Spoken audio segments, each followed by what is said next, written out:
Hello बच्चों, आज हम लोग जिस टॉपिक के बारे में बात करेंगे वो टॉपिक है हमारा chapter 4 structure of an atom. इसकी पार्ट सेकंड। तो इस पार्ट में हम लोग पढ़ने वाले हैं डिस्कवरी। किसका डिस्कवरी? न्यूक्लियस का। जिसने कौन बताया था? रदरफोर्ड। इसलिए क्या नाम रखा गया उसका? रदरफोर्ड अल्फा स्कैटरिंग एक्सपेरिमेंट, मतलब गोल्ड फॉइल एक्सपेरिमेंट बोल सकते हैं। इसके पहले जो हम लोग पढ़े थे वो थॉमसन का जो प्लम पुडिंग मॉडल था। प्लम पुडिंग मॉडल क्या था? उसके अकॉर्डिंग जो मॉडल था एटम का, मॉडल ऑफ एन एटम क्या था? वो एक स्फीयर। एटम एक स्फीयर के जैसा होता है, जिसमें क्या होता है, उसके जो पॉजिटिव चार्ज होता है, पॉजिटिव चार्ज वो क्या होता है? Positive charge and negative charge of electron, वो क्या होता है? पॉजिटिव चार्ज होता है, उसके चारों नेगेटिव चार्ज एम्बेडेड होता है, घिरा होता है।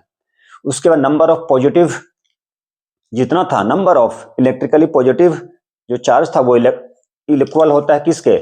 Number of electron. जितना पॉजिटिव चार्ज उतना नंबर ऑफ इलेक्ट्रॉन, इसलिए वो क्या होता है? न्यूट्रल होता है, बैलेंस कर देता है, काउंटर बैलेंस करता है एक दूसरे को। जितना प्लस उतना माइनस, मतलब बैलेंस हो गया।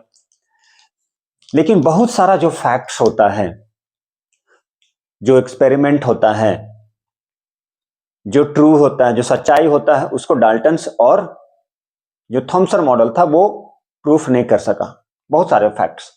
तो इसी के बाद क्या आता है? इसके बाद आता है रदरफोर्ड अल्फा स्कैटरिंग एक्सपेरिमेंट, जो न्यूक्लियस के बारे में बताएं। तो ये सब न्यूक्लियस के बारे में नहीं बताया। इलेक्ट्रॉन, प्रोटॉन और न्यूट्रॉन का डिस्कवरी हुआ था जॉन डाल्टन, चैडविक, ठीक है, और न्यूलैंड। तो उसके बाद न्यूक्लियस के बारे में कौन बताए? तो रदरफोर्ड बताए। तो बहुत सारा फैक्ट्स को डाल्टन्स और जो थॉमसन मॉडल था वो क्या कर पाए? वेरीफाई नहीं कर पाए, प्रूफ नहीं कर पाया। After discovery of electron, protons और न्यूट्रॉन्स क्या हुआ? अरेंजमेंट ऑफ इलेक्ट्रॉन जो होता है, किसी भी एटम्स में इलेक्ट्रॉन, प्रोटॉन और न्यूट्रॉन को कैसे अरेंज करते हैं, ये हम लोग सीखेंगे, कैसे अरेंज किया जाता है। लेकिन हमें ये पता है कि भैया इलेक्ट्रॉन बाहर होता है न्यूक्लियस के। न्यूक्लियस में क्या होता है? प्रोटॉन्स होता है, न्यूट्रॉन्स होता है, उसके चार्ज के बारे में हम लोग जान चुके हैं। तो चलिए आज स्टार्ट करते हैं रदरफोर्ड अल्फा स्कैटरिंग एक्सपेरिमेंट। कौन सा experiment? Rutherford alpha scattering experiment, जो गोल्ड फॉइल को लेके किए। अब गोल्ड फॉइल ही क्यों लिया गया? क्योंकि गोल्ड फॉइल जो होता है वो बहुत ही ज्यादा मैलिएबल होता है, बहुत ही ज्यादा। अब जैसे मान लीजिए आपके घर में भी ज्वेलरी होगा सोने का, ऐसा तो नहीं है 1 किलो का ही ऑर्नामेंट्स बनाए हैं, 5 ग्राम का भी बनता है, वो इतना मैलिएबल होता है, सबसे ज्यादा मैलिएबल होता है। उसका पीट पीट के एकदम सॉफ्ट, मतलब एकदम वायर के जैसा। 1 ग्राम में भी आप कुछ न कुछ ऑर्नामेंट बना सकते हैं। तो बहुत ज्यादा मेलेबल होता है, इसीलिए हम लोग क्या करते हैं? गोल्ड फॉइल को ही लिए और उस पर अल्फा पार्टिकल से बॉम्बार्डिंग कराते हैं। अल्फा पार्टिकल, मान लिए गोल्ड का फॉइल है, उसमें अल्फा पार्टिकल को क्या करते हैं? पास कराते हैं। तो बहुत सारा देखते हैं क्या क्या कंक्लूजन भी निकलता है। सबसे पहले देखते हैं, most of the alpha particle pass कर गया, एकदम डायरेक्ट निकल गया। कुछ अल्फा पार्टिकल सम एंगल से डिफ्लेक्ट किया, और 10,000 में से कोई एक अल्फा पार्टिकल, बहुत कम, very few of the alpha particles, जो क्या हो जाता है? 180 डिग्री पे यू टर्न ले लेता है। तो ऐसा क्यों होता है, इसी के बारे में जानेंगे। तो चलिए डायग्राम के थ्रू हम लोग समझते हैं। देखिए बच्चों, कौन सा? रदरफोर्ड अल्फा स्कैटरिंग एक्सपेरिमेंट, मतलब रदरफोर्ड क्या, वो गोल्ड फॉइल को ही लेते हैं, गोल्ड का पत्थर लेते हैं, पतला पतला, वो गोल्ड का फॉइल लेते हैं। अब कोई बोलिए गोल्ड का ही फॉइल क्यों लेते हैं? मान लीजिए ये गोल्ड का एक फॉइल है। अब इस पे हम लोग क्या कर रहे हैं? अल्फा रे को पास कराते हैं। तो अल्फा नथिंग बट क्या होता है? Alpha nothing but helium. तो हम लोग देखते क्या है कि most of the alpha particle passes क्या है? Undeviated, and some of the alpha particles, कुछ अल्फा पार्टिकल कुछ एंगल के थ्रू डेविएट कर जाता है। लेकिन few of the alpha particle passes undeviated. कुछ अल्फा, ये क्या है? Alpha particle. अल्फा क्या होता है? नथिंग बट हीलियम होता है, जिसपे कौन सा चार्ज होता है? जिसपे पॉजिटिव चार्ज होता है। क्या होता है? Positive charge. अब जैसा के बारे में पता, अंदर में तो न्यूक्लियस होता है, ये नहीं पता था, लेकिन इस एक्सपेरिमेंट के बाद हम लोग को मालूम चल गया। क्या मालूम चला? यही मालूम चला कि किसी भी एटम्स ऑफ एन एलिमेंट जो होता है, एलिमेंट का जो एटम्स होता है उसके बीच में न्यूक्लियस होता है। कैसे मालूम चला? तो रदरफोर्ड के अल्फा स्कैटरिंग एक्सपेरिमेंट से। अल्फा क्या होता है? हीलियम, नथिंग बट हीलियम होता है जिसकी मास नंबर 4, एटॉमिक नंबर 2 होता है। इसे ही हम लोग लेते हैं। जब इसे हम लोग क्या कराते हैं? बॉम्बार्डिंग करवाते हैं। ये क्या है हमारा? तो ये है गोल्ड का फॉइल। ये है गोल्ड का फॉइल। कोई बोलेगा गोल्ड का फॉइल ही क्यों लिए? बोल देना सर ये बहुत ज्यादा मैलिएबल होता है, इसीलिए हम लोग क्या करते हैं? गोल्ड का फॉइल को लेते हैं। क्या लेते हैं? गोल्ड का फॉइल। चूंकि ये मैलिएबल होता है, इसी कारण से हम लोग क्या लेते हैं? गोल्ड का फॉइल लेते हैं। बहुत पतला पतला पतला कर सकते हैं इसको। तो जैसे ही हम लोग अल्फा पार्टिकल से बॉम्बार्डिंग कराते हैं तो देखते क्या है कि most of the alpha particle, ज्यादातर अल्फा पार्टिकल पास कर जाता है, स्ट्रेट लाइन चला जाता है। लेकिन कुछ अल्फा पार्टिकल सम एंगल के थ्रू डिफ्लेक्ट कर जाता है, कुछ एंगल बनाते हुए। लेकिन 10,000 में से कोई एक, कितना? 10,000 में से कोई एक अल्फा पार्टिकल्स जो होता है 180 डिग्री पे यू टर्न कर जाता है। ठीक है? ऐसा क्यों? तो ऐसा इसलिए होता है, ऐसा इसलिए। अब इसमें हम लोग क्या निकालेंगे? कंक्लूजन। क्या निकालेंगे? कंक्लूजन निकालेंगे। क्या कंक्लूजन है? देखिए, ऑब्जर्वेशन जिसे बोलते हैं। तो ऑब्जर्वेशन क्या ऑब्जर्व किए? अल्फा पार्टिकल पास करा दिए। तो हम लोग ऑब्जर्व यही करते हैं कि most of alpha particle passed through the gold foil without any deflection. Small fraction जो कुछ होता है अल्फा पार्टिकल्स वो डिफ्लेक्ट करता है विथ सम एंगल, मतलब स्मॉल एंगल के थ्रू डिफ्लेक्ट करता है। ठीक है? क्या करता है? चलिए इसके बारे में थोड़ा सा लिख ले। ऑब्जर्वेशन क्या किए? अल्फा पार्टिकल को पास करा दिए, बॉम्बार्डिंग करा दिए। मतलब क्या किए? Alpha particle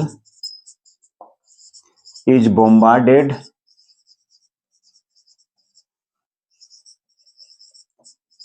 to a gold foil. तो क्या देखते हैं हम लोग? जैसे ही कर दिए तो क्या देखते हैं कि most of the alpha particle जो होता है, क्या होता है? Most of the alpha particle pass through. तो यहां पे लिखेंगे most of the alpha particle. तो ज्यादातर अल्फा पार्टिकल क्या होता है? पास कर जाता है। Alpha particle passes, most of the alpha particle क्या कर गया? पास कर गया। कैसे पास कर गया? गोल्ड फॉइल से। Pass through gold foil, passed through gold foil without any deflection या विदाउट एनी रिपल्सन, बिना अट्रैक्शन के क्या कर गया? डिफ्लेक्ट कर गया, बोल सकते हैं आप। यहां पे रिफ्लेक्शन, डिफ्लेक्शन, डिफ्लेक्ट कर गया विदाउट एनी डिफ्लेक्शन। लेकिन कुछ alpha particles, some of the alpha particles, कुछ अल्फा पार्टिकल, मतलब some of the alpha particles क्या किया? कुछ अल्फा पार्टिकल, मतलब some of the alpha particles was deflected, alpha particles was deflected through a small angle, deflected through, कैसे किया? Small angle, कुछ angle के थ्रू। जैसे देखिए ये जो है कुछ एंगल से डिफ्लेक्ट किया, ये कुछ एंगल से डिफ्लेक्ट किया। लेकिन ये जो है मतलब एक अल्फा पार्टिकल कितने में? 10,000 में। वो क्या करता है? यू टर्न ले लेता है थ्रू 180 डिग्री एंगल से। ठीक है? ये अल्फा पार्टिकल वो डिफ्लेक्ट किया है, मतलब कुछ alpha particles. But number third में जो आएगा, बच्चों वो है एक अल्फा पार्टिकल्स, मतलब one alpha particles out of 10,000 bounces back through 180 degree. मतलब 10,000 में से कोई एक अल्फा पार्टिकल जो है 180 डिग्री से क्या हो जाएगा? बाउंस कर जाएगा। मतलब वन अल्फा पार्टिकल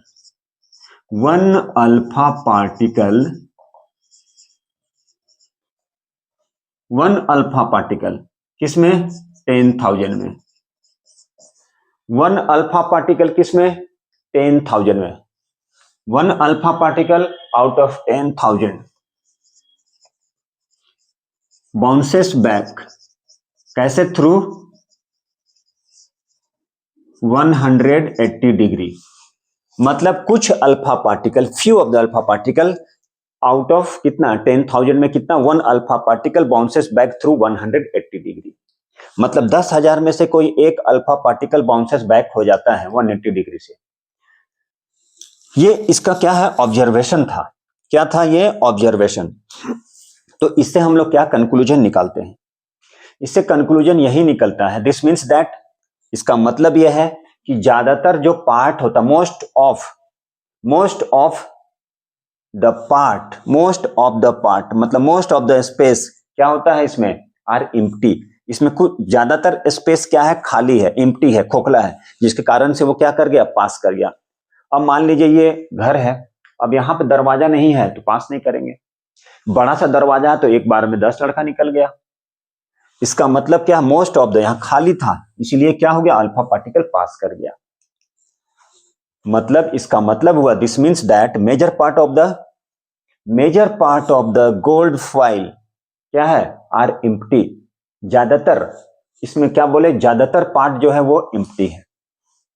लेकिन very few of the alpha particles are deflected, ठीक है, बाय स्मॉल एंगल्स। मतलब डिफ्लेक्शन का कारण क्या? यहां पर डिफ्लेक्शन हो गया। इसका मतलब यह है कि इसमें तो पॉजिटिव चार्ज है, कोई एक ऐसा चार्ज होगा जो इससे मिलता जुलता होगा। मान लीजिए पॉजिटिव है तभी तो रिपल्सन होगा, नहीं तो रिपेल क्यों करेगा? अब जैसे मान लीजिए यहां पर कुछ चीज रखा हुआ तो हम क्या करेंगे? ऐसे टर्न होके जाएंगे। कुछ यहाँ ऑब्जेक्ट है तो हम ऐसे टर्न करके चले गए। मतलब वेरी फ्यू अल्फा पार्टिकल्स, ठीक है, are deflected by small angles. मतलब डिफ्लेक्शन का कारण क्या है? रिपल्सिव फोर्स किसके between positive charge of alpha particles and कुछ चार्ज यहां पे होगा, एंड सम पॉजिटिव ऑब्जेक्ट या some positive body present within the atoms. कुछ एक ऐसा बॉडी होगा जिसमें पॉजिटिव चार्ज है और अल्फा भी क्या है? पॉजिटिव चार्ज है। मतलब पॉजिटिव जो बॉडी होता है उसी को हम लोग क्या बोलते हैं? न्यूक्लियस। क्योंकि न्यूक्लियस में ही पॉजिटिव बॉडी होता है और जिसके कारण से ये रिपेल करता है। तो यहां पर इसका जो कंसेप्ट हुआ, इसका मतलब क्या है? इसका मतलब ये हुआ इसका मतलब क्या है कि most of the alpha particle pass कर गया। इसका मतलब क्या है कि यहां पर most of the space are empty. मतलब इसका मतलब क्या है कि यहां पर मोस्ट ऑफ द स्पेस कहां पे? इन गोल्ड फॉइल वो क्या है? Are empty. इसका मतलब यह मोस्ट ऑफ द स्पेस क्या? गोल्ड फॉइल का एम्प्टी है, खाली है, तभी तो पास कर गया वो। नंबर टू में क्या था? Very few of the alpha particles are deflected. मतलब कुछ अल्फा पार्टिकल का डिफ्लेक्शन हो रहा है। इसका मतलब क्या है? अल्फा पार्टिकल्स आर डिफ्लेक्टेड मतलब अल्फा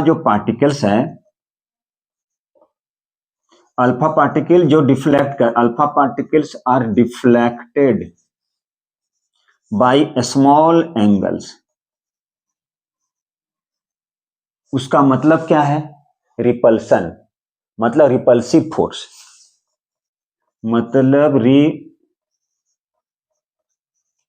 मतलब कौन सा फोर्स? Repulsive force. बीच में रिपल्सन हो रहा है तो क्यों रिपल्सन हो रहा है? कोई एक ऐसा चार्ज यहां पे होगा, कोई एक ऐसा चार्ज होगा जो अल्फा पार्टिकल्स के चार्ज से मिलता जुलता होगा। कोई एक ऐसा बॉडी है जिसमें पॉजिटिव चार्ज है। रिपल्सिव फोर्स का मतलब क्या? रिपल्सिव फोर्स का कारण क्या? मतलब कोई एक ऐसा बॉडी, सम पॉजिटिव बॉडी जो प्रेजेंट होगा। मतलब बोल सकते हैं सम पॉजिटिव बॉडी आर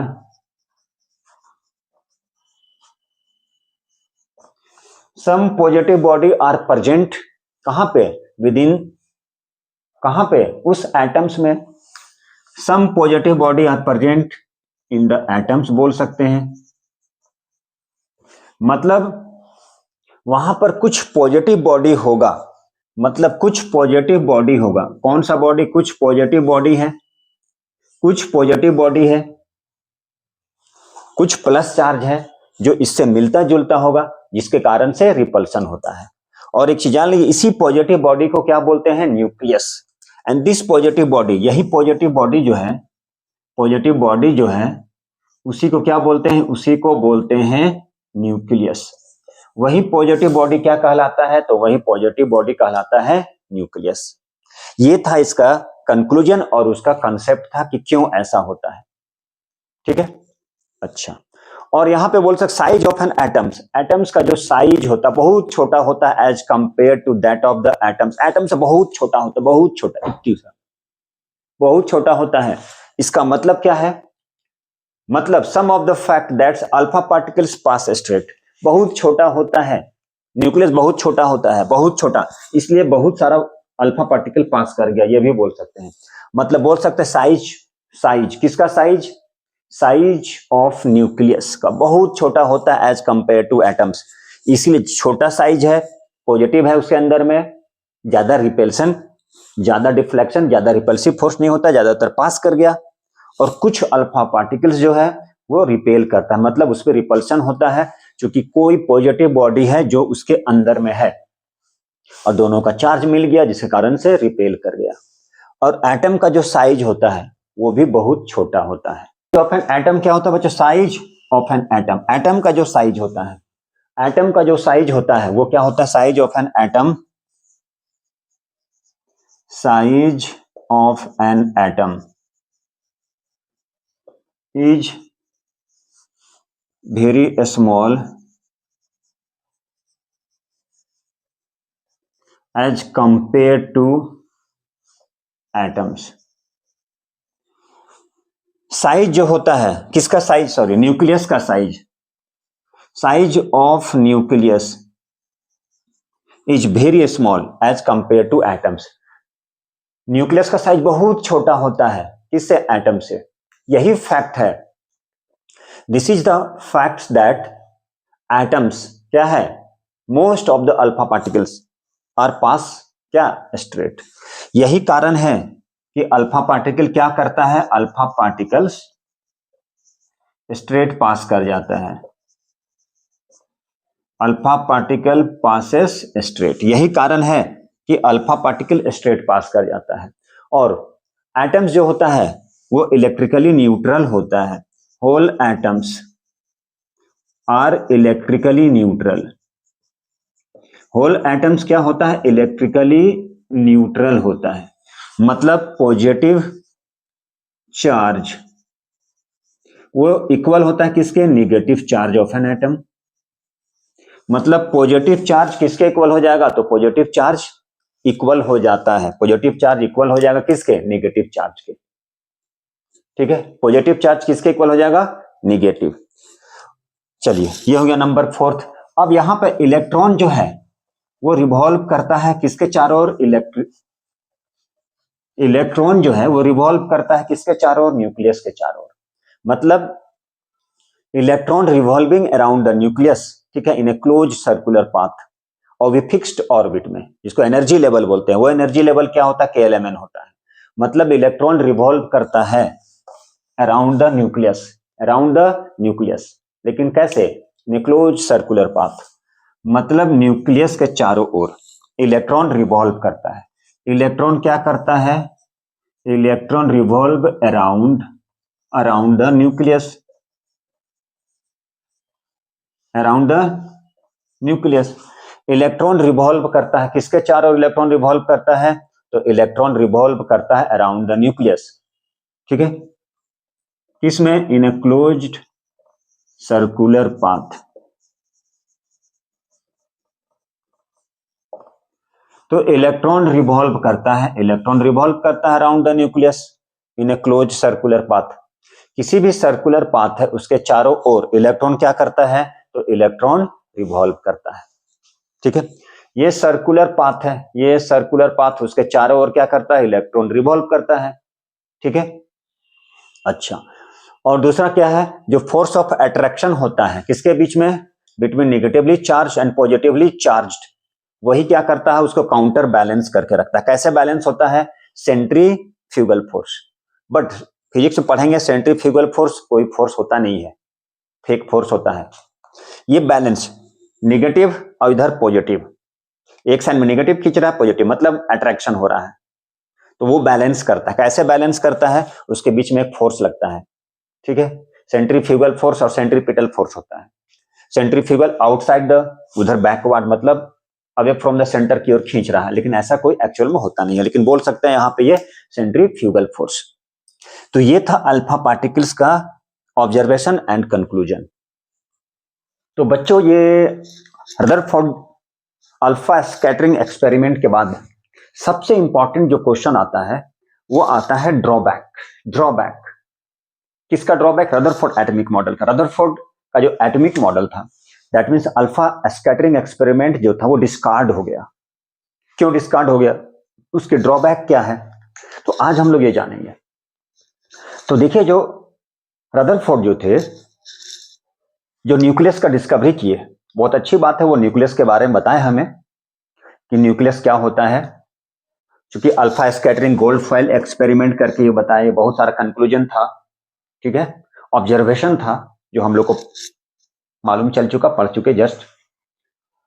लेकिन सबसे इंपॉर्टेंट इनका क्या हो गया कि ये स्टेबिलिटी ऑफ एन एटम्स के बारे में नहीं बता पाए कि एटम्स क्या होता है, स्टेबल होता है।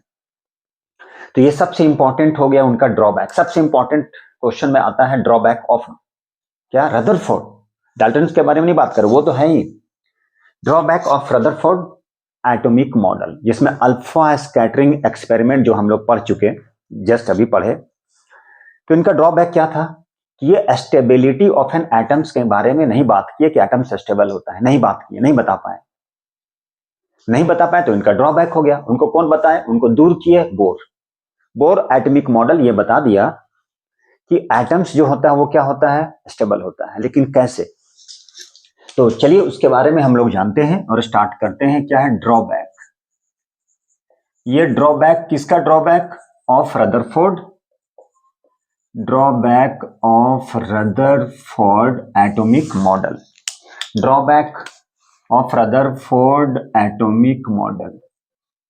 तो ड्रॉबैक क्या हो गया उनका, रदरफोर्ड एटॉमिक मॉडल का ड्रॉबैक क्या हो गया, तो ध्यान से देखिएगा। रदरफोर्ड एटॉमिक मॉडल का ड्रॉबैक यही था, according to the law of classical, according to the law of क्या है, क्लासिकल मैकेनिक्स एंड इलेक्ट्रोडायनामिक्स। ये आप क्लास 11th में जाके पढ़ेंगे। उसके अनुसार कोई भी इलेक्ट्रिकली चार्ज पार्टिकल्स यदि किसी भी सर्कुलर ऑर्बिट में घूमता है, मोशन में होता है, तो वो क्या करता है, अपने एनर्जी को रेडिएट करता है, मतलब एनर्जी को बाहर निकालता है। और यदि वो सब्सटेंस पार्टिकल्स सर्कुलर ऑर्बिट में क्या कर रहा है, मोशन में है, तो इसका एनर्जी बाहर निकलेगा। एनर्जी बाहर निकलेगा मतलब एनर्जी निकल रहा है, लूज कर रहा है एनर्जी। और यदि ऐसा होता तो एक समय आके वो क्या होता, टुवर्ड्स द न्यूक्लियस वो क्या हो जाता, पुल कर जाता, न्यूक्लियस उसको खींच लेता, क्योंकि उस पर पॉजिटिव चार्ज है। और आउटसाइड द न्यूक्लियस क्या है, क्योंकि outside the nucleus electron revolve कर रहा, मतलब उसमें नेगेटिव चार्ज है, तो वो क्या करेगा, पुल करेगा, उसको अट्रैक्ट करेगा अपनी ओर। यदि ऐसा होता तो वो क्या होता, ग्रेजुअली क्या होता, पुल्ड टुवर्ड्स द न्यूक्लियस, ऐसा होता, और कोलाइड कर जाता और कोलैप्स कर जाता। मतलब टोटल एटम्स, कहने का मतलब हुआ टोटल एटम्स जो है वो कोलैप्स कर जाता। यदि कोलैप्स कर जाता तो कोई एटम्स ही नहीं बचता, कोई अस्तित्व ही नहीं रहता। लेकिन ऐसा नहीं होता है। ऐसा क्यों नहीं होता है, इसे बताने वाले जो हमारे साइंटिस्ट थे, महान साइंटिस्ट, उनका नाम था बोर। तो वही बोर क्या किए, अपना एटॉमिक मॉडल दिए, और उसी एटॉमिक मॉडल में क्या बताइए, स्टेबिलिटी के बारे में, क्यों स्टेबल होता है। तो चलिए वो भी जानेंगे। तो पहले हम लोग उसको एक्सप्लेन कर लेते हैं, फिर उसके बारे में लिखेंगे। तो बोर एटॉमिक मॉडल, तो बोर एटॉमिक मॉडल क्या किए, एक्सप्लेन किए, किसे, explain the stability of an atom के बारे में। किसके बारे में, स्टेबिलिटी ऑफ एन एटम, कि एटम स्टेबल होता है। तो चलिए उसके बारे में जानते हैं कि बोर का मेन पोस्टुलेट्स क्या है। तो Bohr model of an atom का जो मेन पोस्टुलेट्स है वो है यदि इलेक्ट्रॉन रिवॉल्व करता है अराउंड द न्यूक्लियस, ठीक है, अलोंग द, कहां पे, आर सर्कुलर ऑर्बिट में, और वो भी कैसे, तो सर्कुलर फिक्स्ड ऑर्बिट में। कोई भी इलेक्ट्रॉन यदि रिवॉल्व करता है, चार्ज पार्टिकल्स रिवॉल्व करता है, चार्ज पार्टिकल्स का मतलब किसमें चार्ज होगा, पॉजिटिव वाला तो इलेक्ट्रॉन न्यूक्लियस के बाहर में रिवॉल्व नहीं करेगा, कौन करेगा, इलेक्ट्रॉन। यदि इलेक्ट्रॉन रिवॉल्व करता है, यदि इलेक्ट्रॉन रिवॉल्व करता है न्यूक्लियस के चारों ओर, तो अपने फिक्स्ड अमाउंट ऑफ एनर्जी के साथ में क्या करता है, रिवॉल्व करता है। क्योंकि फिक्स्ड अमाउंट ऑफ एनर्जी के कारण रिवॉल्व करता है, इसीलिए वो क्या होता है, वो नहीं टकराता है। यही था उनका जो ड्रॉबैक जो बताए थे, कौन बताए थे, रदरफोर्ड। अब ये बोर यही बोले, उनका मेन पोस्टुलेट से ही हो गया, वो एक्सप्लेन किए किसके बारे में, स्टेबिलिटी ऑफ एन एटम के बारे में, और यही उनका मेन पोस्टुलेट्स होता है, किसका, बोर एटॉमिक मॉडल का मेन पोस्टुलेट्स। यदि कोई भी चार्ज पार्टिकल्स मतलब इलेक्ट्रॉन रिवॉल्व करता है न्यूक्लियस के चारों ओर, तो वो फिक्स्ड अमाउंट ऑफ एनर्जी के साथ में रिवॉल्व करता है। आगे चल किसी को बोलेंगे फिक्स्ड अमाउंट ऑफ एनर्जी, जिसको बोलते हैं एनर्जी लेवल, और वो अलग अलग सेल में अलग अलग ऑर्बिट में एनर्जी लेवल अलग होता है, जैसे KLMN इस तरह का एनर्जी लेवल होता है। तो ये था पहला, सबसे पहला पोस्टुलेट्स, कि इलेक्ट्रॉन रिवॉल्व करता है किसी भी न्यूक्लियस के चारों ओर, तो फिक्स्ड अमाउंट ऑफ एनर्जी के साथ में रिवॉल्व करता है। लेवल होता है, उसे हम लोग नाम देते हैं सेल बोलते हैं, वही एनर्जी लेवल कहलाता है सेल। नंबर 1 पोस्टुलेट्स था। नंबर 2, जब वो रिवॉल्व करता है around the nucleus in an orbit, तो neither lose nor gain of electron energy. यदि वो रिवॉल्व करता है न्यूक्लियस के चारों, ना तो एनर्जी को रेडिएट करता है, ना एनर्जी लूज करता है, ना एनर्जी रेडिएट करता है, ना एनर्जी लूज करता है, ना गेन करता है वो। यदि इलेक्ट्रॉन रिवॉल्व करता है, electron revolving in a particular orbit, ठीक है, तो क्या करेगा, on giving a certain amount of energy, certain amount of energy के साथ में क्या, वो जंप कर सकता है टू द नेक्स्ट ऑर्बिट, मतलब लो एनर्जी लेवल से हायर एनर्जी लेवल में जंप कर सकता है, और हाई से लो में भी आ सकता है, बशर्ते यदि वह एनर्जी उसको हम लोग सप्लाई करे तो।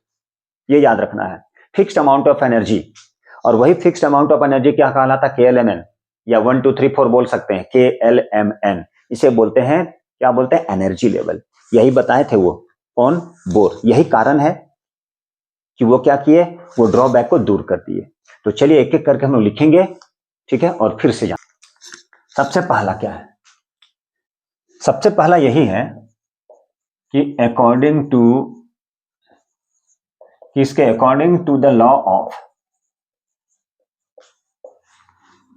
According to the law of mechanics, किसके, तो according to the law of classical mechanics, law of classical mechanics, मतलब इसके अकॉर्डिंग, या इलेक्ट्रोडायनामिक्स,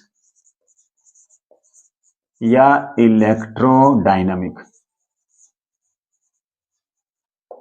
या इलेक्ट्रोडायनामिक थ्योरी के अनुसार, ठीक है। यदि कोई भी चार्ज पार्टिकल्स, कोई भी चार्ज पार्टिकल्स, कोई भी चार्ज पार्टिकल्स, कोई भी charge particles, electrically charge particles, मतलब कोई भी इलेक्ट्रिकली चार्ज पार्टिकल्स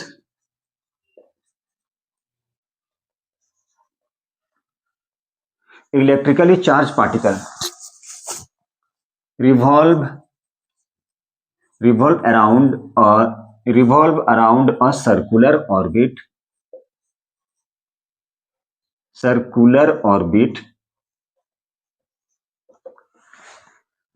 क्या है, यदि कोई भी इलेक्ट्रिकली चार्ज पार्टिकल्स रिवॉल्व करता है सर्कुलर ऑर्बिट में, तो क्या करेगा वो, दे रेडिएट एनर्जी, वो एनर्जी को निकालेगा। अरे भैया, जब उसका एनर्जी निकलेगा, एनर्जी जब बाहर होगा, तो वो क्या करेगा, एनर्जी, रेडिएट का मतलब लूज करना, रेडिएट का मतलब लूज करना। यदि वो एनर्जी को लूज करता है, एनर्जी को निकालता है अपने से, तो क्या हो जाएगा, एज ए रिजल्ट लास्ट में क्या हो जाएगा, it should be gradually pulled, मतलब attracted towards the nucleus. Finally क्या हो जाएगा, फाइनली जो है वो पुल कर जाएगा, as a result it pull towards the nucleus, किधर, it pulled towards the nucleus,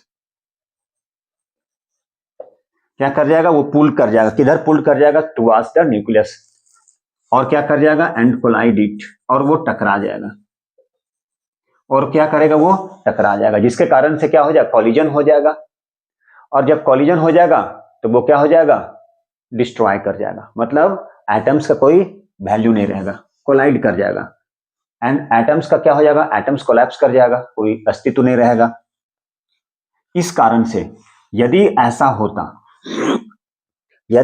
होता ड्रॉबैक था यही, लेकिन ऐसा नहीं होता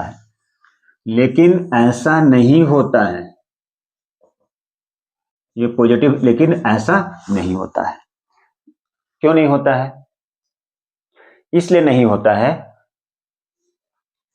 नहीं होता है क्योंकि जितने भी सारे हैं charge particles, negative charge particles जो न्यूक्लियस के बाहर रहता है, वो उसमें निगेटिव चार्ज होता है, और वो निगेटिव चार्ज क्या होता है, फिक्स्ड अमाउंट ऑफ एनर्जी होता है, उस पे एक फिक्स्ड अमाउंट, हर अलग अलग सेल पे एक फिक्स्ड अमाउंट ऑफ एनर्जी के साथ में वो रोटेट करता है, इसलिए वो कोलैप्स नहीं करता है, न बढ़ता है, न घटता, न लूज करता है, न गेन करता है।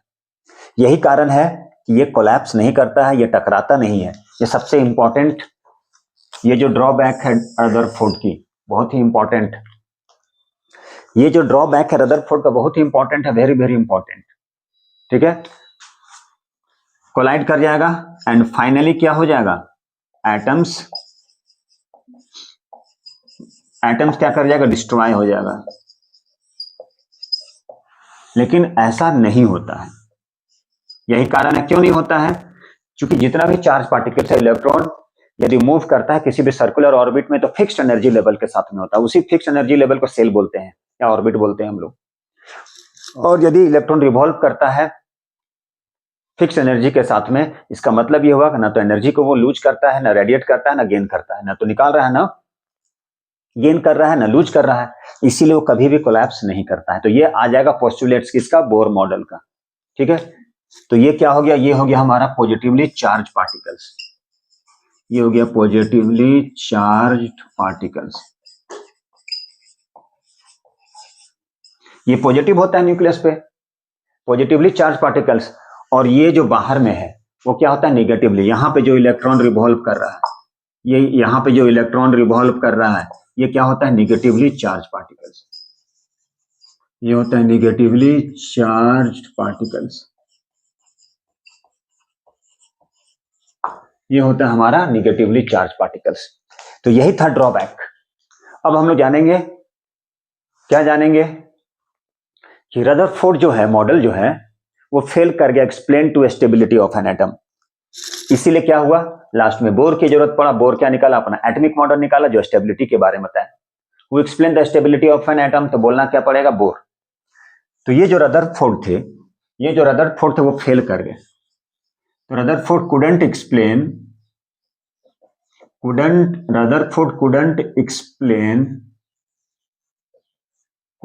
explain the stability of an atom.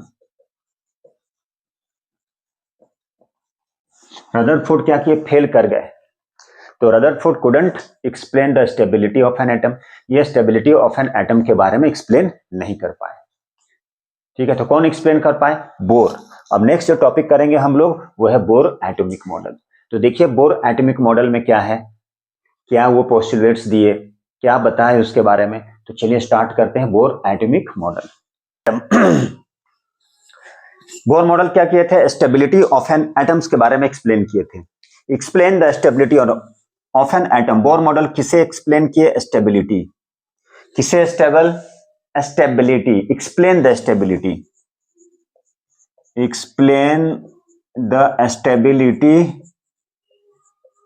explain the stability of an atom।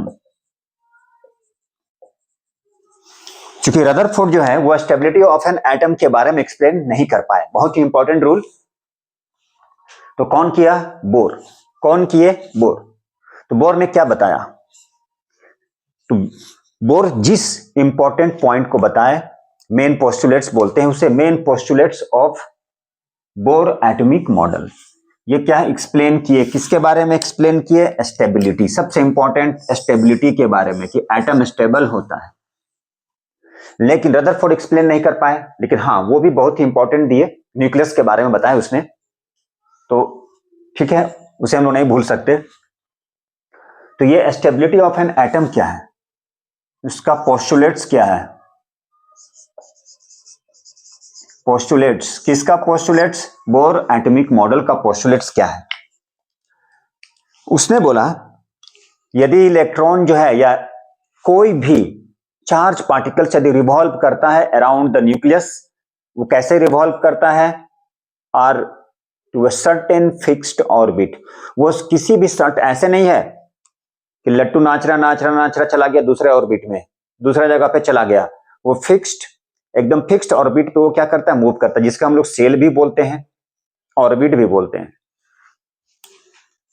तो क्या लिखेंगे यहां, पहला पोस्टुलेट्स में पहला, इलेक्ट्रॉन जो रिवॉल्व करता है, electron revolve around the nucleus are to a fixed कैसे, सर्टेन फिक्स्ड ऑर्बिट, किसी भी फिक्स्ड ऑर्बिट, एकदम फिक्स्ड ऑर्बिट में वो रोटेट करता है।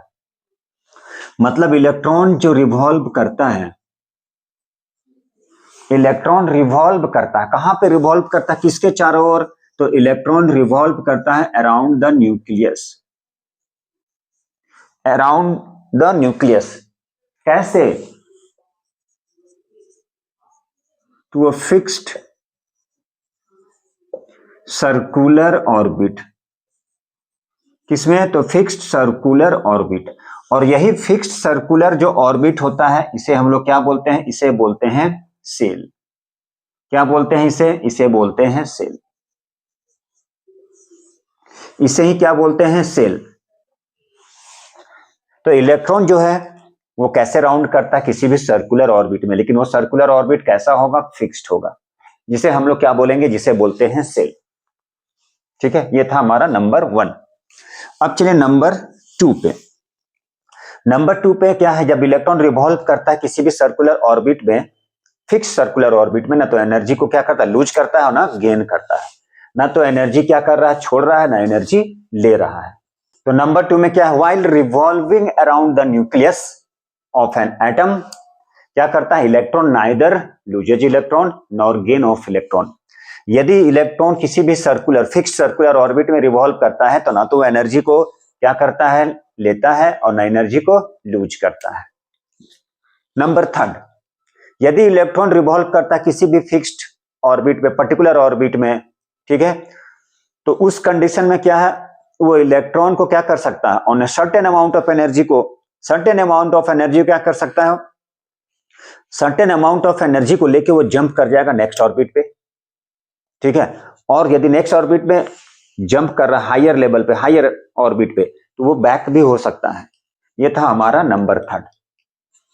तो नंबर 2 में क्या है, यदि electron revolving in a fixed circular orbit, an electron यदि रिवॉल्व करता है इन अ फिक्स्ड सर्कुलर ऑर्बिट, किस पे, फिक्स्ड सर्कुलर ऑर्बिट पे, फिक्स्ड सर्कुलर ऑर्बिट पे, तो उस कंडीशन में क्या करता है वो, ना तो वो एनर्जी क्या करता है, ना तो एनर्जी को वो क्या करता है, लूज करता है, और ना गेन करता है, क्या करता है, neither loses energy, neither loses energy nor gain of energy, nor gain of energy, ना तो वह क्या करता है, ना तो एनर्जी को लूज करता है, और ना एनर्जी को वो क्या करता है, गेन करता है। वो चाहेगा तो एनर्जी लेके हायर ऑर्बिट पे जंप कर सकता है, ठीक है, यदि वो एनर्जी कोई दे रहा है, तब उस कंडीशन में क्या है, वो नेक्स्ट एनर्जी लेवल पे जंप कर सकता है। मतलब an electron revolving in a particular orbit on giving a certain amount of energy jumps to the next orbit and vice versa बोल सकते हैं। तो नंबर 3 जो पॉइंट है वो क्या है, यदि उसको कोई एनर्जी दे रहा है तब उस कंडीशन में वो क्या करेगा, हायर एनर्जी में जंप कर सकता है, और यदि वहां से एनर्जी चाहे तो वो फिर क्या कर सकता है, लेस एनर्जी, लूज एनर्जी करके वो फिर नेक्स्ट एनर्जी पे आ जाएगा। यदि कोई एनर्जी दे, यदि वो एनर्जी लेता है, उस कंडीशन के बारे में बात कर रहा है। ऐसा क्या है, ना तो एनर्जी लेता है और ना देता है।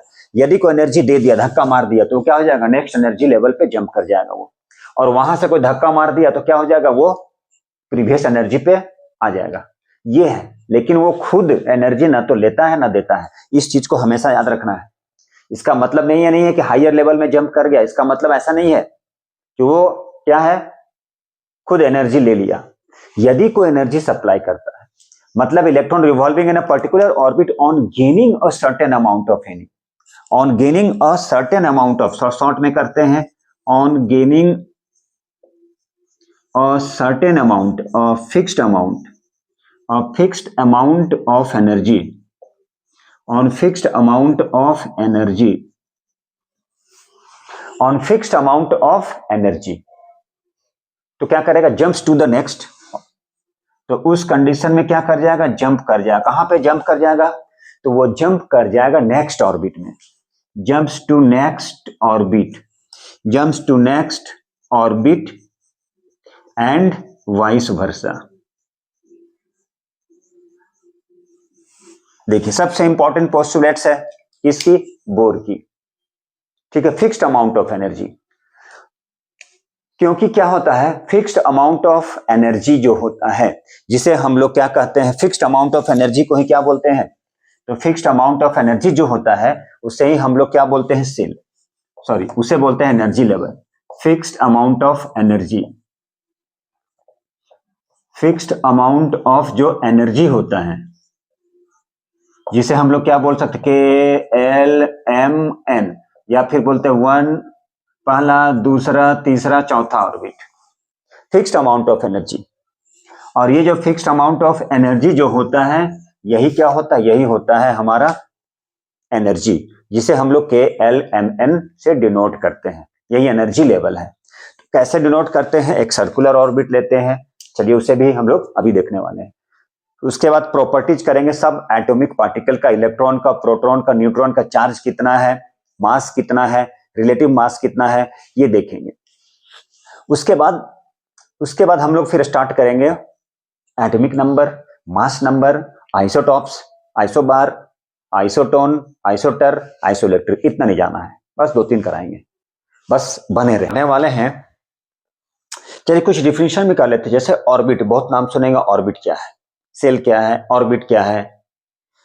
तो ऑर्बिट क्या होता है,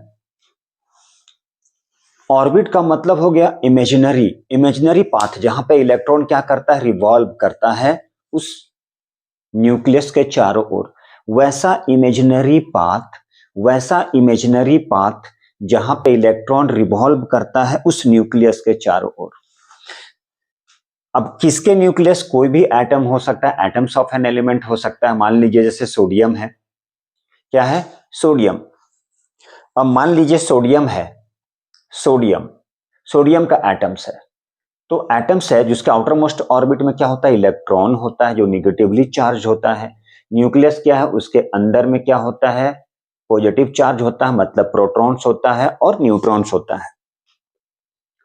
तो इमेजिनरी पाथ, ये इमेजिनरी पाथ, ठीक है, जिसमें इलेक्ट्रॉन रिवॉल्व करता है उस न्यूक्लियस के चारों ओर, उसे बोलते हैं ऑर्बिट, ठीक है। यदि प्रोटॉन्स और न्यूट्रॉन एक साथ में मिल जाए तो क्या बोलते हैं, protons and neutrons collectively known as nucleon, उसे न्यूक्लियन बोलते हैं, न्यूक्लियस नहीं, न्यूक्लियन। ये मान लीजिए ऑर्बिट। ऑर्बिट का मतलब क्या होता है, इमेजिनरी पाथ। इमेजिनरी पाथ, कौन सा पाथ, इमेजिनरी पाथ, जहां पे where electron revolving around the nucleus of an atom.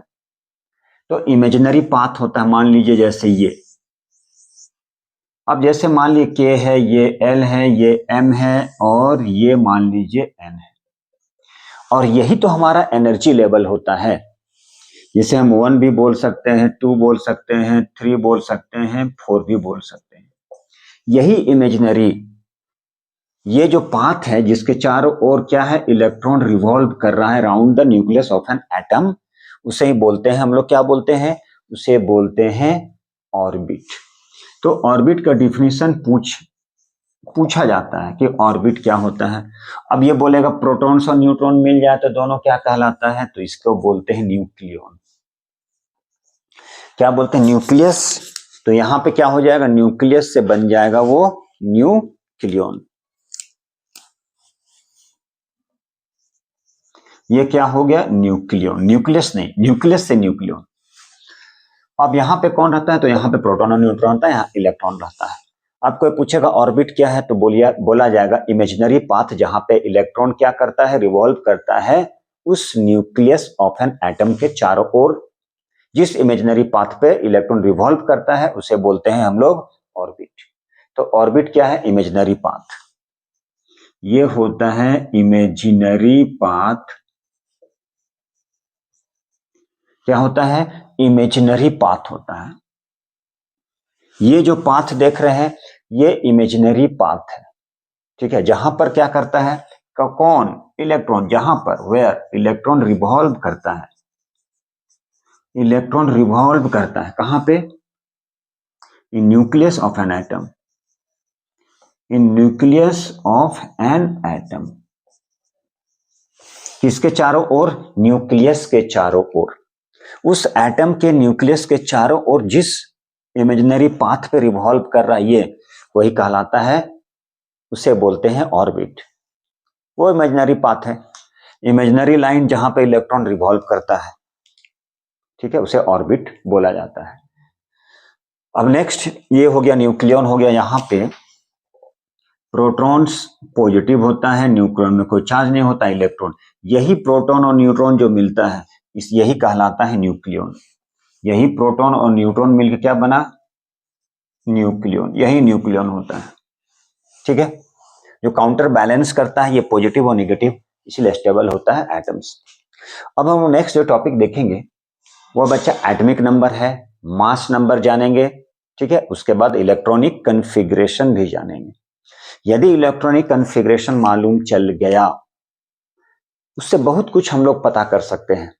Valency पता कर सकते हैं, वैलेंस इलेक्ट्रॉन पता कर सकते हैं, किस सेल में है, किस सेल में है, किस ऑर्बिट में है। लेकिन ये आप लोगों के सिलेबस में है नहीं, लेकिन फिर भी हम लोग कर लेंगे, इससे फायदा है आपके लिए। तो चलिए अगला जो टॉपिक है बच्चों वो हम लोग स्टार्ट करते हैं, एटॉमिक नंबर। वो है हमारा एटॉमिक नंबर। नेक्स्ट जो है वो है हमारा एटॉमिक नंबर। तो देखिए एटॉमिक नंबर क्या होता है। एटॉमिक नंबर सबसे पहले तो लिखे, एटॉमिक नंबर जो है इसे जेड से रिप्रेजेंट करते हैं। एटॉमिक नंबर को क्या लिखते हैं, तो एटॉमिक नंबर को जेड से डिनोट करते हैं। तो एटॉमिक नंबर क्या होता है, तो ये जो एटॉमिक नंबर है ये होता है number of proton. Atomic number क्या है, तो ये होता है number of protons. Number of protons जो क्या करता है, कहां पे होता है, तो number of protons which is present in nucleus and this characteristic number is called, इसी नंबर को बोलते हैं एटॉमिक नंबर। तो number of protons present,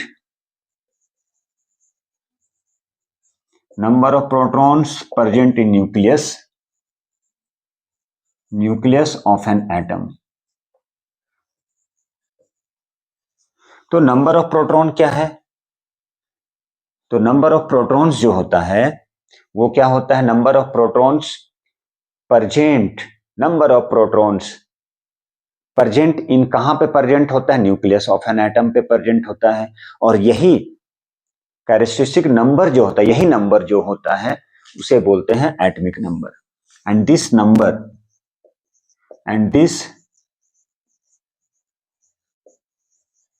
this characteristic number जो होता है उसे ही क्या बोलते हैं, उसे ही बोलते हैं एटॉमिक नंबर। कैसे डिनोट करते हैं, तो जेड से। कैसे डिनोट करते हैं, जेड से। कैसे डिनोट करते हैं, तो जेड से डिनोट करते हैं। तो एटॉमिक नंबर क्या हो गया, तो नंबर ऑफ प्रोटॉन जो न्यूक्लियस पे प्रेजेंट होता है उसे क्या बोलते हैं, एटॉमिक नंबर। इसका मतलब ये हो गया कि ये जो एटॉमिक नंबर है वो किसके इक्वल होगा, तो ये होगा नंबर ऑफ प्रोटॉन्स के। मतलब Z इक्वल टू क्या हो गया, P। ध्यान से देखिएगा यहाँ पे Z इक्वल टू क्या हो गया, P, तो Z इक्वल टू P हो गया। लेकिन और भी एक रिलेशन है कि नंबर ऑफ प्रोटॉन किसके इक्वल होता है, तो ये होता है नंबर ऑफ इलेक्ट्रॉन के इक्वल। क्योंकि नंबर ऑफ प्रोटॉन जितना होगा नंबर ऑफ इलेक्ट्रॉन भी उतना ही होगा, जिसके कारण से दोनों एक दूसरे काउंटर बैलेंस करता है। जितना नंबर ऑफ प्रोटॉन्स उतना नंबर ऑफ इलेक्ट्रॉन्स, मतलब यहां से number of proton number of electron के इक्वल हो गया। अब ये दोनों रिलेशन से एक हम नया रिलेशन बनाए कि atomic number of proton is equal to number of electron. देखिए एटॉमिक नंबर किसके इक्वल हो गया, एटॉमिक नंबर हो गया number of proton is equal to number of electron. तो एटॉमिक नंबर हो गया Z equal to P equal to E।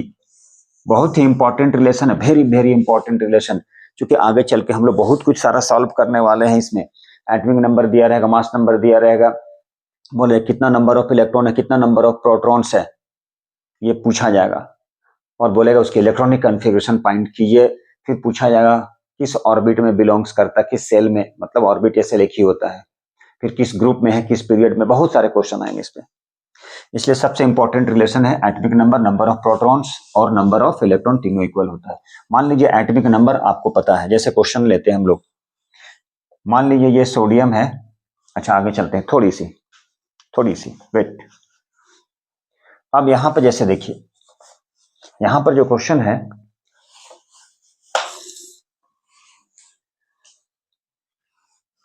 एक हम लोग लेने वाले हैं न्यूक्लियाइड सिंबल क्या होता है, ठीक है, जैसे देखते हैं। नेक्स्ट जो टॉपिक है, ये समझ में आया कि एटॉमिक नंबर जो होता है उसे कैसे डिनोट करते हैं। तो एटॉमिक नंबर को हम लोग डिनोट करते हैं Z से, और एटॉमिक नंबर किसके इक्वल होता है, तो एटॉमिक नंबर इक्वल होता है number of proton equal to number of electron.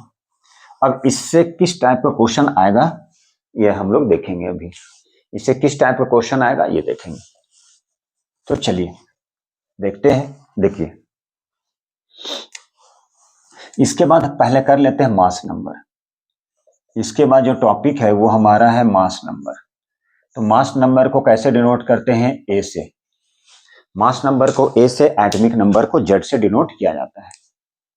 तो मास नंबर क्या होता है, तो मास नंबर होता है नंबर ऑफ प्रोटॉन्स, ठीक है, नंबर ऑफ प्रोटॉन्स और नंबर ऑफ न्यूट्रॉन्स दोनों का सम, दोनों को टोटल कर दिए, मतलब दोनों को प्लस कर दिए, वही कहलाता है मास नंबर।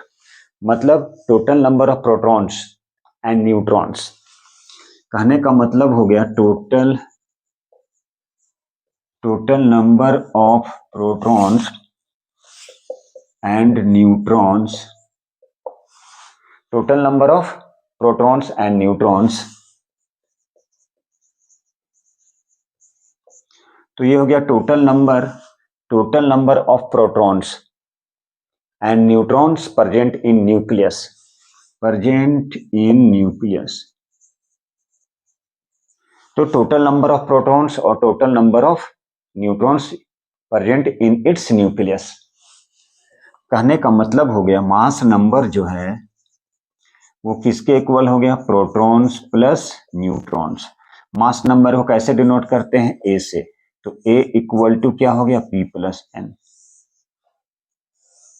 ये हो गया ए, तो ए किसके इक्वल हो गया, A equal to P plus N. मतलब मास नंबर किसके इक्वल हो गया, mass number equal to proton plus neutron. कैसे डिनोट करते हैं, ए से। अब एक चीज देखिए, एक्स ए जेड, ये एक्स ये होता है सिंबल उस एलिमेंट का, ए होता है मास नंबर और जेड होता है एटॉमिक नंबर। और इस पूरे सिंबल को बोलते हैं न्यूक्लियाइड, इसे बोलते हैं न्यूक्लियाइड सिंबल। क्या बोलते हैं इसे, इसे बोला जाता है न्यूक्लियाइड सिंबल। अब ध्यान से देखिएगा, यहां पे क्वेश्चन है, मान लीजिए X एक एलिमेंट है जिसकी मास नंबर 23 है। तो पूछेगा ये क्या है, तो ये है हमारा मास नंबर। ये क्या है, तो ये है हमारा एटॉमिक नंबर। तो मास नंबर हो गया, एटॉमिक नंबर ये भी पता चल गया। तो पूछा जाएगा इसमें n नंबर ऑफ न्यूट्रॉन्स कितना है, प्रोटॉन्स कितना है, इलेक्ट्रॉन्स कितना है, और नेम क्या बताना, द एलिमेंट x, ये एलिमेंट क्या है, नेम द एलिमेंट x के बारे में बताना है। इस टाइप से क्वेश्चन आएगा। तो चलिए देखते हैं इस क्वेश्चन को हम लोग। तो देखिए यहाँ पे मास नंबर 23 है, चलिए ठीक है। नंबर ऑफ न्यूट्रॉन्स, ध्यान से देखिएगा यहाँ पे, इसी क्वेश्चन से हम लोग सबसे पहले तो एटॉमिक नंबर किसके इक्वल होता है, एटॉमिक नंबर कितना दिया हुआ है, एटॉमिक नंबर 11 दिया है, तो प्रोटॉन भी 11 हो गया, इलेक्ट्रॉन भी 11 हो गया। कहने की मतलब P भी 11 हो गया, E भी 11 हो गया, तो P 11 हो गया, इलेक्ट्रॉन भी हो गया। अब न्यूट्रॉन पता करना है, तो न्यूट्रॉन देखिए कैसे निकालते हैं। तो न्यूट्रॉन क्या करेंगे, A minus P equal to N, मतलब न्यूट्रॉन निकालना है तो मास नंबर में से नंबर ऑफ प्रोटॉन को माइनस कर लीजिए। मास नंबर कितना है 23, में से 11 माइनस कर लिए तो कितना आ गया 12, ये आ गया आपका 12। अब बोला ये x क्या है, तो वैसा एलिमेंट जिसका मास नंबर 23 होता है वो होता है हमारा सोडियम, मतलब ये क्या है, तो ये सोडियम एलिमेंट है। तो आप लोग इसे जरूर याद कर लें, पढ़ लें, समझ लें, कंसेप्ट बना लें, क्योंकि इस टाइप का क्वेश्चन आएगा। तो चलिए देखते हैं, और भी हम लोग करने वाले हैं। क्या करेंगे, इसका इलेक्ट्रॉनिक कॉन्फ़िगरेशन, बहुत सारे क्वेश्चन करेंगे इस टाइप का। तो चलिए स्टार्ट करते हैं कि इसके बाद आता क्या, सबसे इंपॉर्टेंट टॉपिक है जिसे बोलते हैं इलेक्ट्रॉनिक कॉन्फ़िगरेशन। अब वो इलेक्ट्रॉनिक कॉन्फ़िगरेशन यदि नहीं पता है तो उसके बिना हम लोग वैलेंसी नहीं फाइंड कर सकते, इलेक्ट्रॉनिक कॉन्फ़िगरेशन नहीं बना सकते, नहीं लिख सकते हैं। तो चलिए जो नेक्स्ट जो टॉपिक है हमारा वो है इलेक्ट्रॉनिक कॉन्फ़िगरेशन। अब ये इलेक्ट्रॉनिक कॉन्फ़िगरेशन क्या होता है, तो चलिए उसे हम लोग समझते हैं, और आप लोग बने रहें, तभी जाके पूरी कंसेप्ट बिल्ड होगा। वह हमारा इलेक्ट्रॉनिक कॉन्फ़िगरेशन। तो चलिए इलेक्ट्रॉनिक कॉन्फ़िगरेशन को समझते हैं। क्या है इलेक्ट्रॉनिक कॉन्फ़िगरेशन,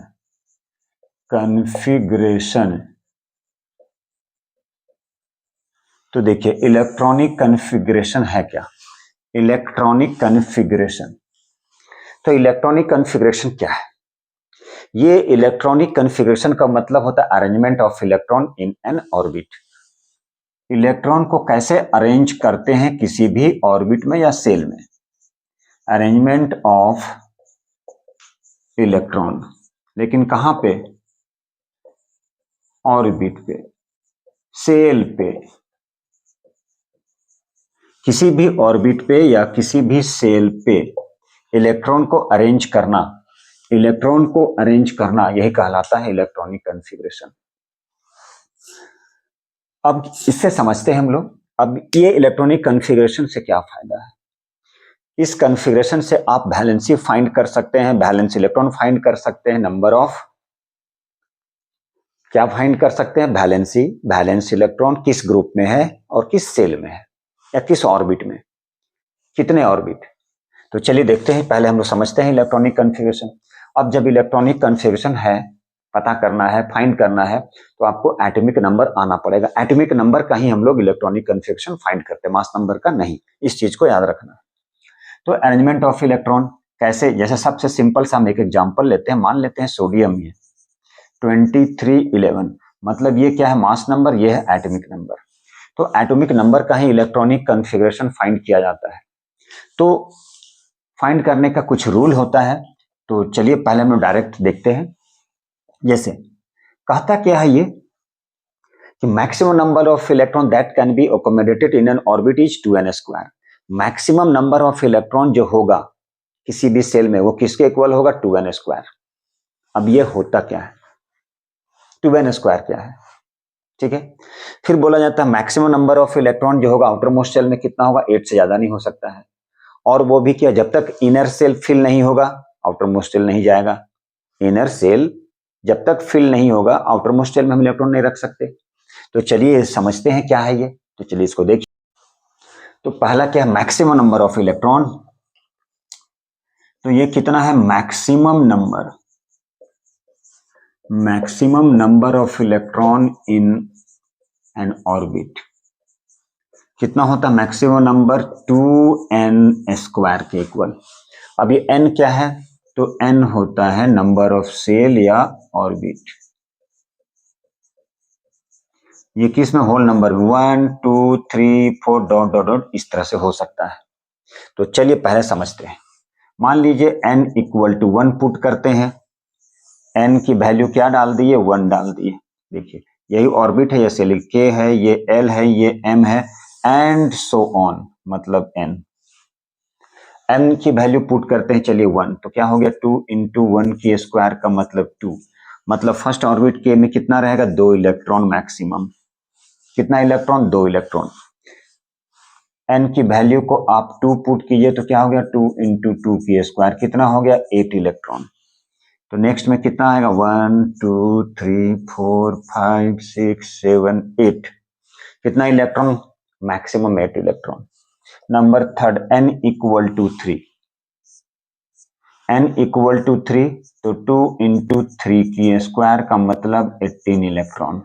इसमें कितना आ जाएगा, तो 18 1 2 3 4 5 6 7 8 9 10 11 12 13 14 15 16 17 18, मतलब कितना हो गया 18 इलेक्ट्रॉन एंड सो ऑन। तो यही बोला जा रहा है कि मैक्सिमम नंबर ऑफ इलेक्ट्रॉन कितना होगा किसी भी ऑर्बिट में, तो वो 2n² के इक्वल। मतलब के सेल में कितना हो गया 2, एल में कितना हो गया 8, एम में कितना हो गया 18, इस तरह से अरेंज करते हैं। और ये अरेंजमेंट जो होता है वो दो तरह से, सेल और सबसेल मेथड से, एसपीडीएफ से भी होता है। ये हमारा क्या, सेल और सबसेल दो मेथड होता है। एक केएलएमएन होता है जो बहुत ही पॉपुलर है, बेसिक यही सिखाया जाता है, उसके बाद होता है एसपीडीएफ। तो चलिए क्वेश्चन किस टाइप का आता है इसे हम लोग समझते हैं। पहले एक एग्जांपल लेके और भी क्लियर करते हैं। तो चलिए देखिए क्या है। चलिए बच्चों इलेक्ट्रॉनिक कॉन्फ़िगरेशन फाइंड करना सीखते हैं। To find the electronic configuration of the following. छोटे छोटे एलिमेंट को लेके हम लोग उसकी इलेक्ट्रॉनिक कॉन्फ़िगरेशन फाइंड करते हैं। जैसे मान लीजिए हाइड्रोजन है, ठीक है, हीलियम है, लिथियम है, बेरिलियम है, बोरन है, कार्बन है। पहले छोटे छोटे से स्टार्ट करते हैं और उसकी ऑर्बिटल स्ट्रक्चर भी बनाते हैं। पहले इलेक्ट्रॉनिक कॉन्फ़िगरेशन लेंगे, उसके बाद ऑर्बिटल स्ट्रक्चर।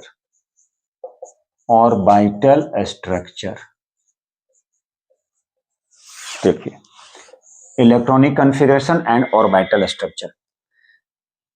तो इलेक्ट्रॉनिक कॉन्फ़िगरेशन में क्या था, maximum number of electron that can be accommodated in an orbit या सेल कितना होगा 2n²। मतलब फर्स्ट में कितना होगा, के सेल में l होगा, 8 होगा, 18 होगा, इस तरह से चलेगा। हाइड्रोजन का एटॉमिक नंबर कितना होता है, 1 होता है। तो सबसे पहले के सेल, के में कितना है 1, आपके पास 1 है तो 1 ही रहेगा। आपके पास 1 रोटी है तो आप क्या करेंगे, 1 ही रोटी खाएंगे। आपके पास में 1 रोटी है तो बोला है 1 ही रोटी खाना है तो 1 रोटी खा लिए के सेल में।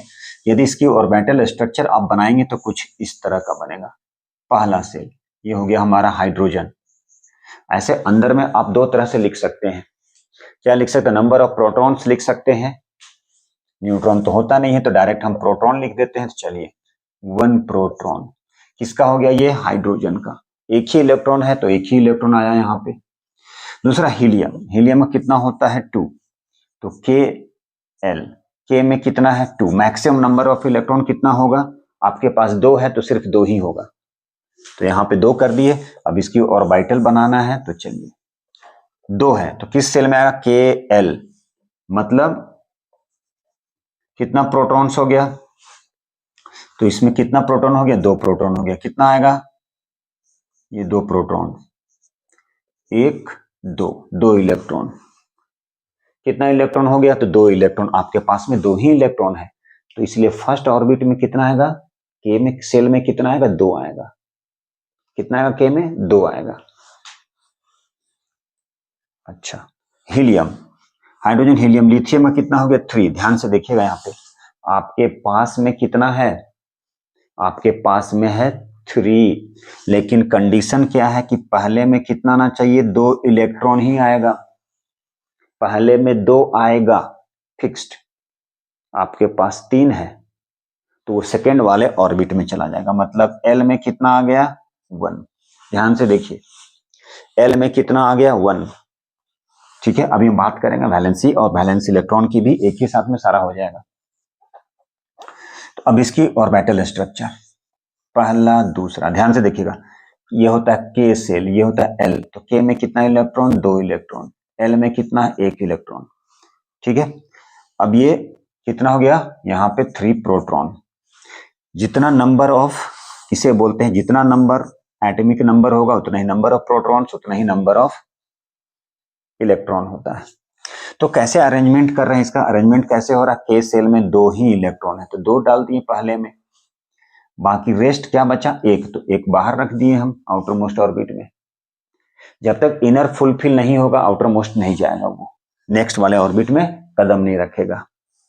चलिए, इसी तरह से बेरिलियम है। अब देखिए यहाँ पे, चलिए यहाँ पे थोड़ा स्पेस बना लें।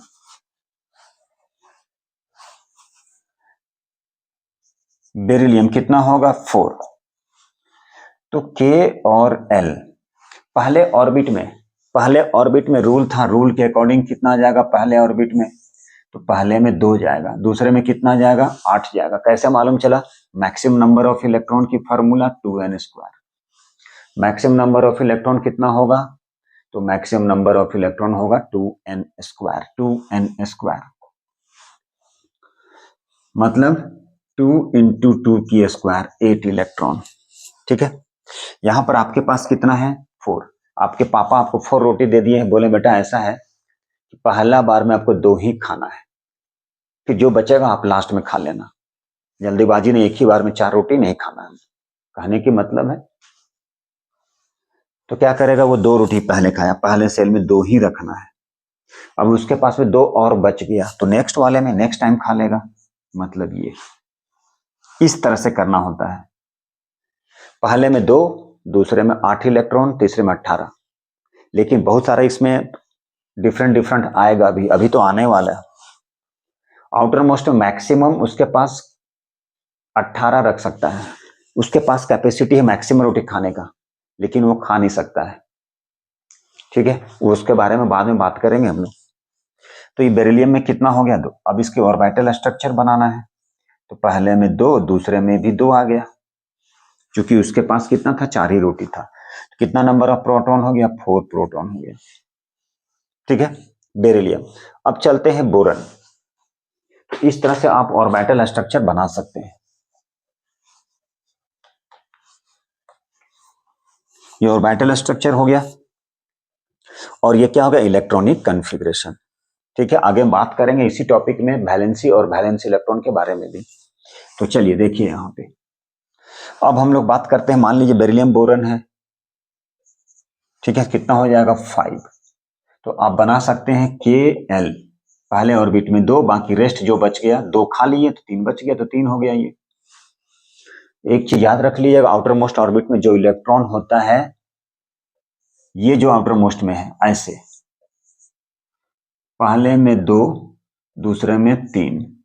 ठीक है, मान लीजिए पहले में 2, के सेल में 2, एल में कितना हो गया 3 हो गया, तो इसी को बोलते हैं outermost shell, outermost orbit. तो आउटर मोस्ट ऑर्बिट में जो इलेक्ट्रॉन होता है, आउटर मोस्ट ऑर्बिट में जो भी इलेक्ट्रॉन होता है वही उसकी वैलेंसी होता है, या इसे बोल सकते हैं वैलेंस इलेक्ट्रॉन। जो इलेक्ट्रॉन प्रेजेंट है आउटर मोस्ट ऑर्बिट में वो वैलेंस इलेक्ट्रॉन, और वही वैलेंसी हो गया। लेकिन मेटल कंडीशन में 1 2 3, मेटल के कंडीशन में, नॉन मेटल में नहीं होता है वो, आगे बात करेंगे। चलिए कुछ बड़ा नंबर लेते हैं, कार्बन नाइट्रोजन ऑक्सीजन। अब मान लिया यहाँ पे नियन हो गया, कितना होता है 10, तो देखिए जरा के एल कितना हो गया 2 और 8, मैक्सिमम 8 इलेक्ट्रॉन इसके पास, जबकि 18 20 सब कर सकता है, लेकिन कंडीशन क्या है कि नहीं भैया कितना होना चाहिए आउटर मोस्ट ऑर्बिट में 8, यदि इसके बाद और 8 रहता तो ये नेक्स्ट वाले में जंप करके आ जाता, नेक्स्ट वाले में चला जाता ऑर्बिट में। जैसे मान लीजिए हम डायरेक्ट बात करते हैं सोडियम की, सोडियम में कितना होता है 11 होता है क्या है ये एटॉमिक नंबर। अब इसकी ऑर्बिटल स्ट्रक्चर तो आप सिंपली बना सकते हैं, फर्स्ट सेल में 2 आएगा, उसके बाद 8 आ गया। अब ध्यान से देखिएगा यहाँ पे क्या 5 प्रोटॉन। अब सोडियम है तो KLm, पहले में क्या बोला गया है 2 2 2, दूसरे में कितना होगा 8, तो 8 डाल दिए। अब रेस्ट जो बच गया, तो रेस्ट कितना बचा आपके पास में 11 था, आप 10 खा चुके तो 1 बच गया, तो देखिए जरा 1 हो गया, ये आउटर मोस्ट ऑर्बिट में हो गया 3 सेल हो जाएगा। ये क्या हो गया 1, इसे बोलते हैं वैलेंस इलेक्ट्रॉन या वैलेंसी। जो भी इलेक्ट्रॉन सिचुएटेड होगा आउटर मोस्ट ऑर्बिट में वो वैलेंस इलेक्ट्रॉन होगा, और वही उसकी वैलेंसी भी होता है, ये आपको आगे पढ़ना है। तो ये बहुत सी छोटा सा नंबर था। चलिए अब आगे चलते हैं, कुछ बड़ा नंबर लेते हैं। तो ये उम्मीद है समझ में आ रहा था इलेक्ट्रॉनिक कॉन्फ़िगरेशन आपको कैसे फाइंड करना पड़ता है, मैक्सिमम कितना इलेक्ट्रॉन रह सकता है उसके लिए एक फार्मूला आता है जो बोर बताए थे 2n²। उसी पे आप पहला सेल, दूसरा सेल, तीसरा पुट करते जाइए तो इस तरह से ये वैल्यू सारा आते जाएगा, ये इस तरह का। और ये हमारा क्या होता है ऑर्बिटल स्ट्रक्चर, ये हमेशा पूछा जाता है 9th क्लास में, बहुत ही इंपॉर्टेंट है। ठीक है, चलिए कुछ बड़ा नंबर लेते हैं। जैसे बच्चों हम लेते हैं मान लीजिए पोटेशियम की, कैल्शियम की। अब इसकी इलेक्ट्रॉनिक कॉन्फ़िगरेशन निकालना है, ठीक है, और इलेक्ट्रॉन और ऑर्बिटल स्ट्रक्चर करना है। मान लीजिए देखिए कैल्शियम, अब इसकी क्या निकालना है इलेक्ट्रॉनिक कॉन्फ़िगरेशन। तो ये इलेक्ट्रॉनिक कॉन्फ़िगरेशन में KLmn, पहले में बोला गया कितना आएगा 2 फिक्स है, दूसरे में कितना आएगा 8 आएगा, दूसरे में कितना आएगा 8, क्या बोला गया था 2n², पहले में 2, दूसरे में 8, तीसरे में 18। ध्यान से देखिए थर्ड में KLm, m में कितना मैक्सिमम इलेक्ट्रॉन कितना होगा 18, m सेल में मैक्सिमम 18 इलेक्ट्रॉन, m सेल में मैक्सिमम 18 इलेक्ट्रॉन, 2 8, उसके अकॉर्डिंग कितना बचना चाहिए, क्योंकि 10 तो हो चुका आपके पास, टोटल 19 है, तो 11, ये 10 हो चुका, आपको 19 चाहिए, तो 9 इलेक्ट्रॉन रख सकते हैं, लेकिन ऐसा नहीं होगा, ऐसा करेंगे तो गलत होगा। 8 + 2 10, ठीक है, और 10 + 9 19 आपका फुलफिल कर रहा है, लेकिन ऐसा नहीं है, जबकि m इलेक्ट्रॉन में मैक्सिमम कितना है 18 इलेक्ट्रॉन, जबकि कैपेसिटी है इसका 18 इलेक्ट्रॉन का, लेकिन फिर भी ये क्या करेगा, यहां पर क्या होगा 8 होगा और 1 ही होगा, क्या होगा 8 होगा और 1 ही होगा। इसको अच्छे से लिखते हैं, यहाँ पे आपको 9 नहीं करना है, 9 करेंगे तो रॉन्ग होगा, तो 9 के जगह पे क्या करेंगे, तो पहले में 2 8 8 और 1, n सेल में 1 होगा, ठीक है, क्यों होगा 1 सेल, ऐसा इसलिए है जबकि आपके पास कैपेसिटी है 18 की, तो 8 ही रखेंगे, इससे क्या होता है 8 इलेक्ट्रॉन रहेगा तो ये मोर स्टेबल हो जाएगा, ये इसको क्या करेगा लूज कर देगा, क्योंकि आउटर मोस्ट में कितना इलेक्ट्रॉन होना चाहिए था 8 इलेक्ट्रॉन। अब जैसे ही ये लूज करेगा तो ये क्या हो जाएगा, इसके आउटर मोस्ट में 8 इलेक्ट्रॉन बन जाएगा और ये मोर स्टेबल होगा। अब ये देखिए ये कितना इलेक्ट्रॉन 2 इलेक्ट्रॉन, कितना इलेक्ट्रॉन 1 2 3 4 5 6 7 8 इलेक्ट्रॉन, 1 2 3 4 5 6 7 8, और आउटर मोस्ट में कितना आ गया 1 इलेक्ट्रॉन, ये सही है।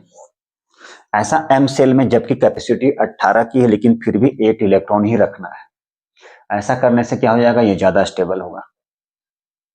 और ये आउटर मोस्ट में 1 इलेक्ट्रॉन कितना है, आउटर मोस्ट ऑर्बिट में 8 ही इलेक्ट्रॉन होना चाहिए, तो बोलिएगा सर इसके पास तो एक इलेक्ट्रॉन है, तो ये क्या करेगा एक इलेक्ट्रॉन को इजीली लूज कर देगा और उसके पास में क्या रह जाएगा आउटर मोस्ट में 8 इलेक्ट्रॉन, इस इलेक्ट्रॉन को दे देगा और ये क्या बन जाएगा, स्टेबल बन जाएगा आर्गन के जैसा। यही कंसेप्ट है। चलिए कैल्शियम को देखते हैं, KLMN। पहले में बोला गया भैया 2 रख दीजिए, तो 2 रख दिए।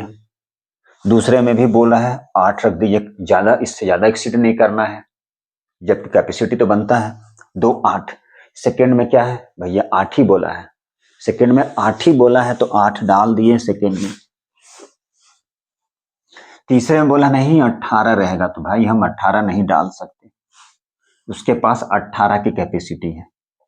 तो आपके पास 10 हो गया, तो यहाँ 10 नहीं डालना, ऐसे डालेंगे तो गलत होगा। उसके पास कैपेसिटी है जबकि 18 की, लेकिन हमें फिर भी क्या रखना है, 8 ही इलेक्ट्रॉन रखना है। और यहाँ क्या बन जाएगा, बन जाएगा 2। एम सेल की कैपेसिटी है आपकी 18 की, फिर भी 8 ही रखेंगे। ऐसा करने से इसलिए ये मोर स्टेबल हो जाता है, ज्यादा स्टेबल हो जाएगा।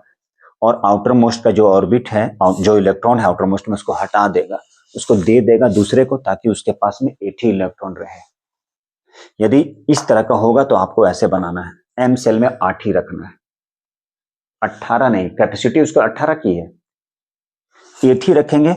अब बाकी जो भी इलेक्ट्रॉन बचेगा नेक्स्ट वाले को डाल देंगे। ऐसा करने से ये ज्यादा स्टेबल होगा, क्योंकि बाद में ये मेटल की कंडीशन है, मेटल कंडीशन में आप इलेक्ट्रॉन लूज करेंगे तो आउटर मोस्ट में 8 ही बचेगा। यही कंडीशन है, आउटर मोस्ट में 8 ही होना चाहिए।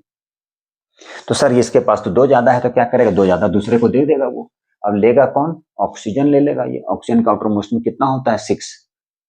हर कोई चाहता है कि उसके आउटर मोस्ट में 8 इलेक्ट्रॉन हो के नियरेस्ट इसके ऐसा नोबल गैस का ऐसा बनना चाहता है, शांत, फुलफिल। यही कहानी है इसकी। और इसके बारे में बताएं, ये जो आउटर मोस्ट में सबसे लास्ट ऑर्बिट में जो इलेक्ट्रॉन है, मतलब आउटर मोस्ट ऑर्बिट, यहाँ पे कंप्लीट लिख रहे हैं, आउटर मोस्ट ऑर्बिट। इन आउटर मोस्ट ऑर्बिट में कितना इलेक्ट्रॉन होना चाहिए, maximum in outer most orbit. Outer most orbit में जो इलेक्ट्रॉन है हैज नंबर ऑफ इलेक्ट्रॉन, वही क्या कहलाता है, वही कहलाता है वैलेंस इलेक्ट्रॉन और वैलेंसी। लेकिन किसके कंडीशन में, मेटल की कंडीशन में। जैसे सोडियम क्या है, मेटल है, ठीक है, मैग्नीशियम मेटल है, ठीक है। तो मैग्नीशियम के आउटर मोस्ट में भी 2 इलेक्ट्रॉन, वही 2 इलेक्ट्रॉन क्या कहलाता है, वैलेंस इलेक्ट्रॉन या वैलेंसी। अब जिसके आउटर मोस्ट में 5 6 7 है वो वैलेंसी नहीं है, वैलेंस इलेक्ट्रॉन है। 5 इलेक्ट्रॉन है वहां तो वो वैलेंस इलेक्ट्रॉन है, वैलेंसी बोलिएगा तो वो वैलेंसी नहीं है। तो इस तरह से हम लोग इलेक्ट्रॉनिक कन्फिगरेशन सीखते हैं कि इलेक्ट्रॉनिक कन्फिगरेशन कैसे कैसे फाइंड किया जाता है, वैलेंसी क्या होता है और वैलेंस इलेक्ट्रॉन, और डिटेल में बात करेंगे। तो चलिए हम नेक्स्ट जो है वो वैलेंसी और वैलेंस इलेक्ट्रॉन देखते हैं। हम वैलेंस इलेक्ट्रॉन, वैलेंस इलेक्ट्रॉन, तो वैलेंस इलेक्ट्रॉन क्या है, मतलब number of electron present, number of electron जो प्रेजेंट होता है, number of electron present in outer most orbit, in outer most orbit of an atom, outer most orbit of an atom. तो outermost orbit में जो electron present होता है उसे बोलते हैं वैलेंस इलेक्ट्रॉन। जैसे सिंपल सा छोटा सा एग्जांपल ले लें, मान लीजिए सोडियम की। कैसे पता करेंगे वैलेंसी, सबसे पहले इलेक्ट्रॉनिक कन्फिगरेशन फाइंड कर ले। एटॉमिक नंबर है, पहले में 2 रहेगा, दूसरे में 8 रहेगा और तीसरे में 1। मतलब आउटर मोस्ट में कितना हुआ, एम सेल में, इसे ही बोलते हैं आउटर मोस्ट सेल। तो आउटर मोस्ट सेल में कितना इलेक्ट्रॉन है, 1 इलेक्ट्रॉन, इसलिए यही क्या कहलाया, इसकी वैलेंस इलेक्ट्रॉन। क्या कहलाया, ये वैलेंस इलेक्ट्रॉन, और यही वैलेंसी हुआ, और वैलेंसी भी यही है। तो वैलेंसी क्या है, इसकी भी वैलेंसी 1। तो भैया वैलेंसी क्या हुआ, तो उसकी डिफिनीशन पे जाएंगे तो बोलेंगे कंबाइनिंग कैपेसिटी, जो कंबाइन करता है किसी भी एटम्स ऑफ एन एलिमेंट को। वैलेंसी का डिफिनीशन क्या है, कंबाइनिंग कैपेसिटी। ध्यान से देखिए, कंबाइनिंग कैपेसिटी। लेकिन आज के डेट में ये डिफिनीशन नहीं है। तो डिफिनीशन क्या हो गया, वैलेंसी कितना नंबर ऑफ इलेक्ट्रॉन लूज और गेन कर रहा है, ये होता है नंबर ऑफ इलेक्ट्रॉन लूजेज और गेन ऑफ एन एलिमेंट। ये डिफिनीशन चेंज, कितना नंबर ऑफ इलेक्ट्रॉन लूज करता है और गेन करता है वही उसकी वैलेंसी होता है। कितना नंबर ऑफ इलेक्ट्रॉन लूज करेगा और गेन करेगा, किसके लिए, ऑक्टेट कंप्लीट करने के लिए। ऐसे लिखते हैं, to complete the octet, to complete the octet. इसको कंप्लीट करने के लिए, ऑक्टेट कंप्लीट करने के लिए। तो चलिए इसे समझते हैं हम लोग थोड़ी सी वैलेंसी को। ऑक्टेट कंप्लीट करना है कैसे, या तो लूज करके या तो गेन करके। अब देख लिया यहाँ पे हम लोग चले आए मेटल के कंडीशन में, तो थोड़ा सा नोट में लिख दे, मेटल कंडीशन में क्या होता है, ऑलवेज लूज करता है, ऑलवेज लूज किसको, इलेक्ट्रॉन को। नन मेटल के कंडीशन में ऑलवेज गेन करता है, gain of electron. Metal condition में हमेशा लूज करेगा, नन मेटल कंडीशन में हमेशा गेन करता है इलेक्ट्रॉन को, ठीक है, वही उसकी वैलेंसी होता है। तो चलिए अब यहां पे देखिए इसकी वैलेंसी कितना है, तो इसकी जो वैलेंसी है वो क्या है, वो 1 है। कितना लूज कर रहा है और गेन कर रहा है, अब ये एक इलेक्ट्रॉन हटा देगा तो उसके आउटर मोस्ट में कितना होगा, 8। इसके जैसा बनना चाहता है, हीलियम, नियन, आर्गन, क्रिप्टॉन, जेनम। हीलियम एक्सेप्शनल है, 2 रहेगा तो भी हम लोग बोलेंगे ऑक्टेट पूरा कर लिया, सॉरी अपना कंप्लीट कर लिया ऑर्बिट को। 2 इलेक्ट्रॉन मतलब ऑक्ट, उसे बोलते हैं ड्यूप्लेट। नियन में कितना होता है, 8। तो हम लोग को बनना है या तो ड्यूप्लेट या तो ऑक्टेट। तो ड्यूप्लेट तो नहीं हो सकता है, वो सिर्फ हाइड्रोजन कंडीशन में, ठीक है। तो अब इसके लिए क्या करेगा, ये एक इलेक्ट्रॉन हटा देगा, छोड़ देगा, ताकि उसके आउटर मोस्ट में कितना हो जाए, 8। इसको हटा दिए तो क्या बच जाएगा, 8। ये अपना ऑक्टेट पूरा कर लिया, मतलब इनर्ट के जैसा बिहेव करेगा। किसके कंडीशन है, मेटल के कंडीशन में। तो याद रख लीजिए, जिसके आउटर मोस्ट में इलेक्ट्रॉनिक कॉन्फ़िगरेशन फाइंड करने के बाद चेक कर लीजिए 1 2 3। यदि आउटर मोस्ट में लास्ट ऑर्बिट में 1 2 3 है, मतलब वो उसकी वैलेंसी होगा, सिर्फ मेटल के कंडीशन में। तो ये मेटल था सोडियम, इसके कंडीशन में क्या हो गया, ये 1 उसकी वैलेंसी है। चलिए नेक्स्ट हम लोग देखें थोड़ा सा। अब जैसे कैल्शियम था, तो कैल्शियम के कंडीशन में अब यहाँ पे हम लोग कैल्शियम लेते हैं 20 KLMN। तो पहले में 2, दूसरे में 8, तीसरे में 8, चौथे में 2। अभी बता चुके क्यों लिखे ऐसा। अब आउटर मोस्ट में कितना है, आउटर मोस्ट में 2 इलेक्ट्रॉन, मतलब यही क्या कहलाएगा, इसकी वैलेंसी। यही क्या कहलाएगा, तो यही इसकी वैलेंसी होगा, यही इसकी वैलेंसी हो गया। तो इस तरह से हम लोग क्या कर सकते हैं, वैलेंसी भी फाइंड कर सकते हैं। मेटल में लूज करता है, 2 इलेक्ट्रॉन हटाएगा ताकि उसके आउटर मोस्ट, ये हट गया तो क्या हो गया, लास्ट यही बच जाएगा। अब हम ये पहले इसको हटा देंगे तो लास्ट में ये बच जाएगा। अब नन मेटल के कंडीशन में, चलिए नन मेटल कंडीशन में क्या होता है वैलेंसी, तो देखिए नन मेटल, ये था मेटल के कंडीशन। अब चलते हैं हम लोग नन मेटल। नन मेटल में क्या करता है, ऑलवेज गेन करता है। नन मेटल में क्या करता है, ऑलवेज गेन। तो नाइट्रोजन ले लेते हैं 7 14, तो 2 हो गया के सेल में और 5 हो गया, देखिए जरा 5 हो गया ये। तो ऑलवेज हमेशा गेन करेगा, क्यों लेगा ये, अब ये इसकी वैलेंस, वैलेंस वैलेंस इलेक्ट्रॉन है, वैलेंस इलेक्ट्रॉन पूछेगा तो क्या बोलेंगे 5, और वैलेंसी पूछेगा तो क्या बोलेंगे 8 से 5 को माइनस कर दिए तो कितना आ गया 3। क्यों बोले ऐसा? कंप्लीट करना, 8 लाना है तो आपके पास 5 है तो 3 चाहिए और तभी तो 8 आएगा, इसलिए ये वैलेंसी हो गया नॉन मेटल के कंडीशन में। चलिए और एक एग्जांपल लेते हैं, तो और एक एग्जांपल लेते हैं नॉन मेटल की कंडीशन का। चलिए